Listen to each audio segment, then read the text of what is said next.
මගලඟ තියෙන පොත් දෙකක් මේ පොත් දෙකම ත්‍රිලර්. පළවෙනි එක මරණය අභියස, දෙවෙනි එක තමයි කස්ටඩි කියලා කියන්නේ. මම පළවෙනියම මරණය අභියස පොත ගැන ඔයගොල්ලන්ට කියන්නම්.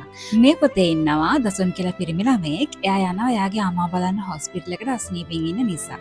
ඉතින් නොහිතපු විදිහේ අහඹුවකින් දසුන්ට සිද්ධ වෙනවා යම්කිසි දේවල් සිදුවීම් දාමයක් එක ගැටෙන්න. ඉතින් මේ මොනවද කියලා බලන්න නම් අනිවාර්යයෙන්ම පොත කියවන්න වෙනවා. ඉතිං එයාට ඒ මුණ දෙන සිද්ධ වන සිදුවීම් එක තමයි මේ පොත ගලාගෙන යන්නේ. ඒ වගේම කියන්න ඕනේ සල්ලි පස්සේ යන මිනිස්සු දෙන්නෙක්ට අවසානයේ සිද්ධ වෙන ඉරණම ගැන මේ පොතේ හරිම ලස්සනට සඳහන් වෙලා තියෙනවා. ඒ වගේම ඒ දුෂ්ට මිනිස්සු දෙන්න නිසා විනාශ වෙන ජීවිත ගැන බොහොම සංවේදී විදිහටත් මේ පොතේ සඳහන් වෙලා තියෙනවා කියලා කියනවා. මේ පොතේ එක්තරා සෙට් එකක් යන ට්‍රිප් එකක්. ඉතින් මේ ට්‍රිප් එක ගියපු වෙලාවේ එක්තරා තරුණියක් අතුරුදහන් වෙනවා. එතකොට මේ පොතේ තියෙන්නේ ඒ තරුණියව හොයාගෙන යන ගමන ගැන.